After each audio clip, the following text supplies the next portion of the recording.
Bonjour, bonjour. Heureuse de vous retrouver sur la chaîne Source d'inspiration et de motivation. Je tiens à dire un grand merci aux nouveaux abonnés.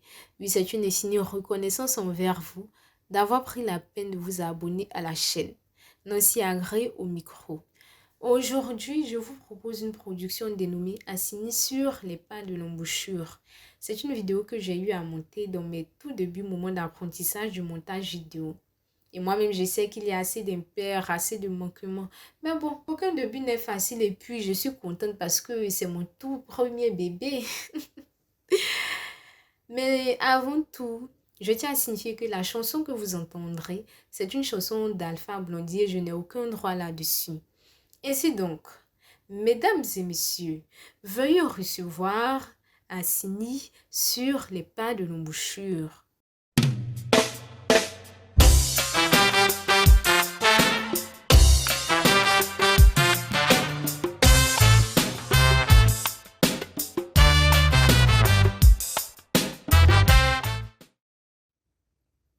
Autrefois,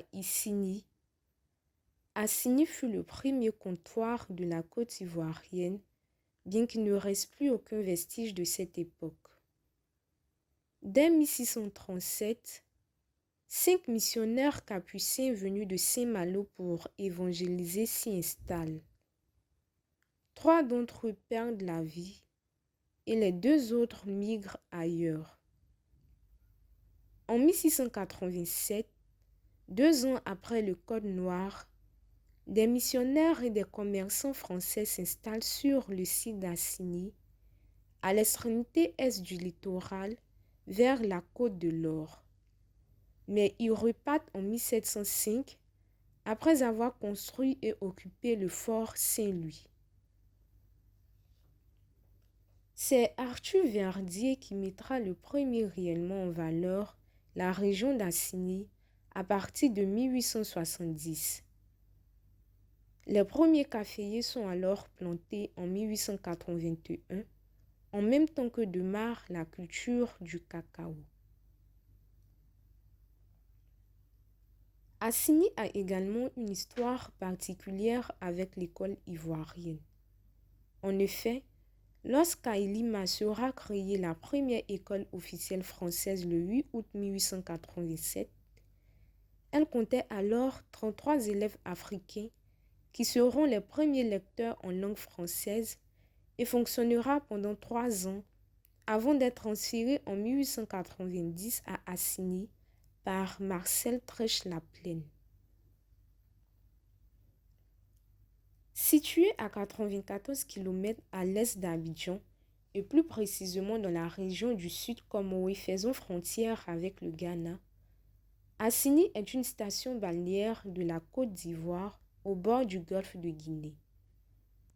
Longue d'une quinzaine de kilomètres, cette presqu'île étroite est occupée par de luxueuses villas et paillotes. On distingue également la zone où se trouve le cabanon de Paul-Émile Durand à l'ouest. Le littoral d'Assigny a fait l'objet d'un programme ambitieux d'aménagement touristique initié dans les années 1972. Ce plan prévoyait la construction de bases nautiques dans la lagune et celle de réceptifs touristiques et de résidences secondaires sur le bord de mer. Chose effective aujourd'hui.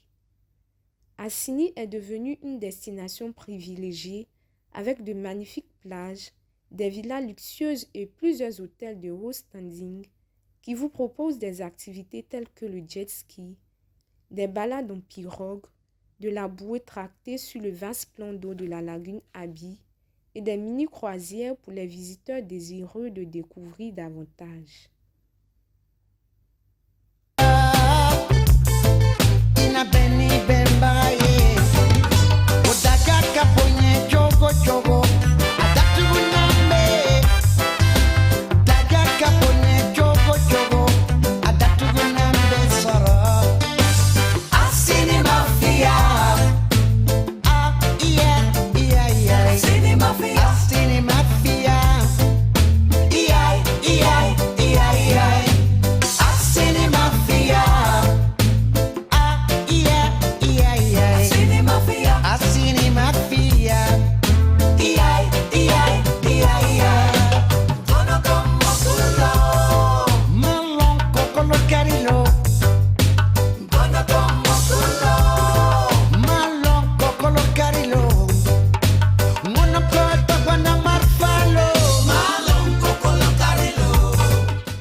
l'embouchure. Cet endroit qui marque la fin de la presqu'île d'Assigny est appelé la Passe. Un endroit paradisiaque où on ne trouve ni au restaurant ni hôtel.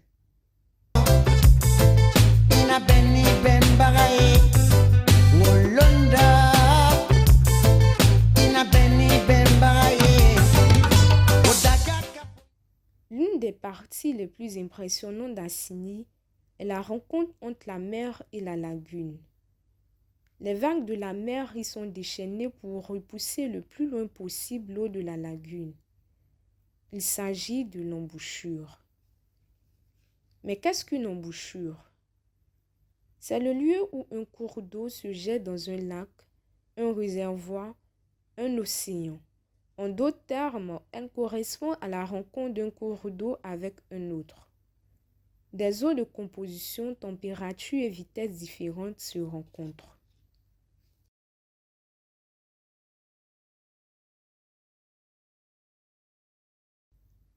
La célébrité d'Assigny. Cette station balnéaire est aussi due au tournage en 1978 d'une partie du film Les Bronzés. Puis, la chanson Assigny Mafia du chanteur ivoirien Alpha Blondy en 1998.